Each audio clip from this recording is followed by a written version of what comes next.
Right ఇక breaking news చూస్తున్నాం. RERA secretary Shiva Balakrishna బాధితులు ఏసీబీని ఆశ్రయించారు.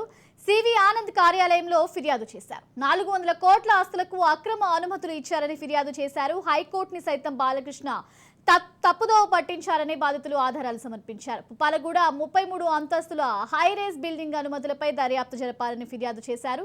447 సర్వే నెంబర్ భూముల్లో అక్రమ బిల్డింగ్ నిర్మాణంపై అనుమతులు ఇచ్చారని ఏసీబీకి తెలిపారు.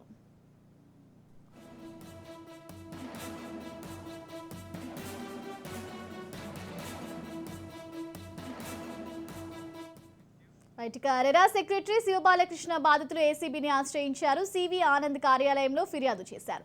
400 కోట్ల ఆస్తులకు అక్రమ అనుమతులు ఇచ్చారని ఫిర్యాదు చేశారు. హైకోర్టుని సైతం బాలకృష్ణ తప్పుదోవ పట్టించారని బాధితులు ఆధారాలు సమర్పించారు. పుప్పాలగూడ 33 అంతస్తుల హైరేజ్ బిల్డింగ్ అనుమతులపై దర్యాప్తు జరపాలని ఫిర్యాదు చేశారు. 447 సర్వే నెంబర్ భూముల్లో అక్రమ బిల్డింగ్ నిర్మాణంపై అనుమతులు ఇచ్చారని ఏసీబీకి తెలిపారు.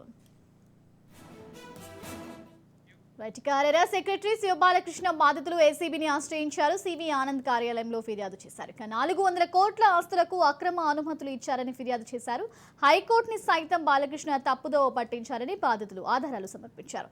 ఓవరాల్ ఇదే అంశానికి సంబంధించి మరింత సమాచారం మా క్రైమ్ బ్యూరో చీఫ్ ఇన్నారెడ్డి అందిస్తారు. ఇన్నారెడ్డి, శ్రావ్య, మనం గమనించవచ్చు శివబాలకృష్ణకు సంబంధించిన లీలలు ఒక్కోటిగా బయటపడతా ఉన్నాయి.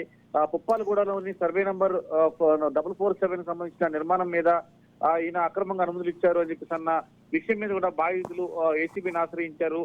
దీనికి సంబంధించి హైకోర్టును సైతం ఆయన తప్పుదోవ పట్టించి అక్రమ లేఅవుట్లకు అనుమతులు ఇచ్చారని చెప్పేసి అన్ని ఆరోపణల మీద ఏసీబీ అధికారులు ఎవరైతే బాధితులు వచ్చారో ఆ బాధితుల దగ్గర స్టేట్మెంట్ తీసుకుని దానికి సంబంధించిన ఆధారాల మీద కూడా ప్రస్తుతం ఇన్వెస్టిగేషన్ చేసి తమకు న్యాయం జరిగేలా చూడాలని చెప్పిన కూడా బాధితులు ఆశ్రయించారు. పుప్పాలు కూడా దాదాపుగా 33 అంతస్తుల బిల్డింగ్ సంబంధించి కూడా ఈయన అనుమతులు ఇచ్చారు. తర్వాత ఈ అనుమతులు సంబంధించి వ్యవహారంలో కూడా కోర్టులో పిటిషన్ దాఖలైనప్పుడు కోర్టు కూడా తప్పుదోవ పట్టించే విధంగా ఆయన ప్రవర్తించాడు. ఆయన డాక్యుమెంట్స్ గవర్నమెంట్ తరఫు నుంచి సబ్మిట్ చేశారని చెప్పేసి కూడా సివి ఆనంద్ ఏసీబీ కార్యాలయంలో శివానంద్ గారిని కలిసి బాధితులు తమ గోడు వెళ్లబోసుకున్న నేపథ్యాన్ని మనం చూస్తా ఉన్నాం.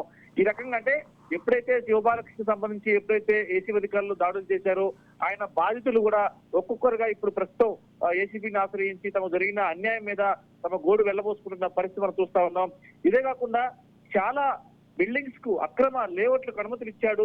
రియల్ ఎస్టేట్ వ్యాపారులకు అండగా తర్వాత బాధితులను పట్టించుకోకుండా వాళ్ళని ఈ రకంగా ప్రవర్తించారు. ఇదంతా కూడా బ్యాక్గ్రౌండ్ లో కొంతమంది రాజకీయ నాయకుల పలుకుబడిని ఉపయోగించి ఈ రకంగా ఆయన అనుమతులు ఇచ్చాడు.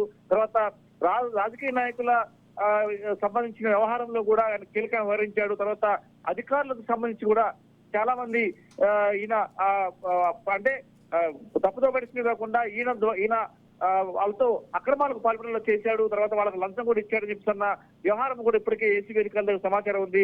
ప్రస్తుతం ఏసీబీ అధికారులు దాడులు చేసి అరెస్ట్ చేసి రిమాండ్ చేసిన తర్వాత ఒక్కొక్కరుగా బాధితులు బయటకు వచ్చి తమ గోడు వెళ్లబోసుకున్న పరిస్థితి మనం గమనిస్తా ఉన్నాం. శ్రావ్య, రైట్, థ్యాంక్ యూ.